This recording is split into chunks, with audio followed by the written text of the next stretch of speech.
Good afternoon. These are my disclosures. And probably we all have been facing this situation. The guide wire crosses, but no device follow it. So my question is, do you consider it a game over situation? Well, if we ask to the social media, we find different opinions about this depending on the environment. Our American colleagues who are rich and have many devices, they use the orbital atherectomy with the microcrown, turnpike catheter, orbital atherectomy. But if we ask to the European colleagues, well, not that many devices, lower availability, off-the-shelf techniques, and simple maneuvers such as a low-profile balloon and telescopic sheath. So we will start from simple to complex. And probably this is the simple maneuver, the use of ultra-low profile balloons. We recommend the use of a single marker Armada XT balloon, as the widest part of the balloon is situated in the middle of the balloon and the tip has probably one of the lowest crossing profile in the market. As an alternative, you can also use ultra-low profile coronary balloons. And this is an example.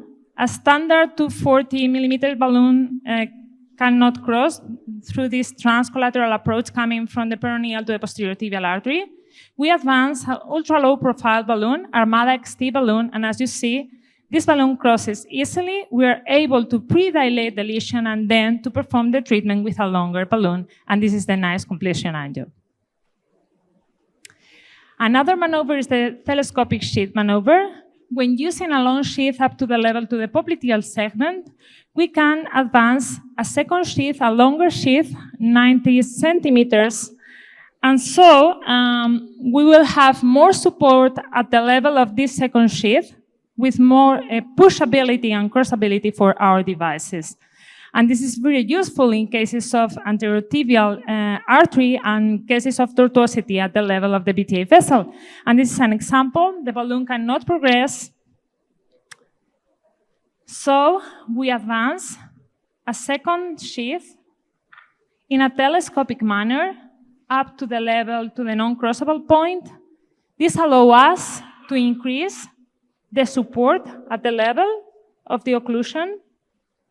We have more crossability, pushability, and we are able to close the occlusion. Predilation with this short balloon, and finally, the dilation and final result. Well, many of us are surgeons here, so you may know the mosquito clamp surgical approach when facing severe calcification while performing surgical anastomosis. If we cannot perforate the plaque with our needle, we can use a mosquito clamp just to crack the plaque and to facilitate the needle penetration. And translated to the endovascular field, this is a technique described by a vascular surgeon from Singapore, Stephen Kuhn. Using the calcium of the occlusion point as a landmark, we perform a small cut down, and we introduce a mosquito clamp just to crack the plaque, to modify the plaque, and to allow the passage of the balloon. And now let's pay tribute to our Japanese colleagues because they have developed most of these extreme techniques to deal with this situation. The first one is the Pierce technique described by Shigeo Ishihase. A needle is used under X-ray guidance to puncture the vessel in order to modify the compliance on the vessel and to allow the passage of the devices. As you see here, in this case, the balloon is not able to progress. So we perform this Pierce technique with a 21 gauge needle. And once we crack the plaque, the balloon crosses easily and we can perform the angioplasty. And this is the final result. Another technique is the inner Pierce technique described by Tatsuya Nakama.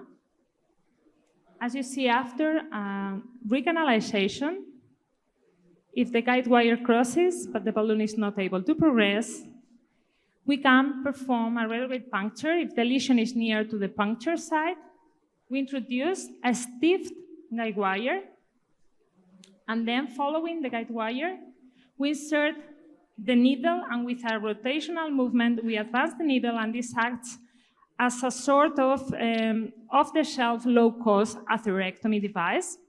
It's important to mention that we should not use polymer jacket guide wires, as this type of wires can be peeled off by the needle. And after this maneuver, the angioplasty is performed, and this is the final result. There is a variation of this technique described by Ferraresi. As you know, he's not a Japanese guy, but an Italian guy. When the balloon is not able to progress, we introduce a for-friends catheter, a second body wire, and with the back end of the wire, we perform this inner pierce and then progress the balloon and perform the angioplasty. And this is one of my favorites, the bad form technique. I will show you in a case we need a torque device. So this is a case with an anterior tibial artery recanalization. The ultra-low profile balloon is not able to progress, so we perform a retrograde DP puncture. As you see, rendezvous with a microcatheter, and once we have this through-and-through guide wire, we put a torque device at the end of the balloon. We attach the device, and pulling from the retrograde axis, the balloon easily crosses the lesion like an icebreaker. Then we can perform the pre-dilation and finally the angioplasty of the anterior tibial artery, and this is the final result. This platform technique can also be performed in a reverse manner. This is another case.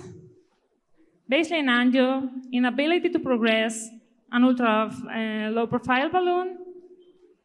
We perform this digital retrograde access in order to have a through-and-through guide wire, perform the rendezvous with the for-friends catheter, and once we have the through-and-through guide wire, we put a torque device at the end of the microcatheter, and by pulling the wire from the groin axis, we are able to complete the maneuver. Then, easy progression of the balloon catheter, as you can see, angioplasty, and this is the completion angio.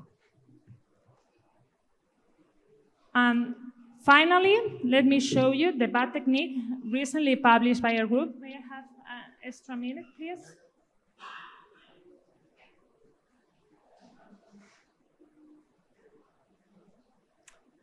So when a balloon coming from the plantar arch is not able to progress due to the lack of... Can we have an extra minute, please? Pushability, we perform an antegrade puncture of the opposite vessel, externalize the guide wire.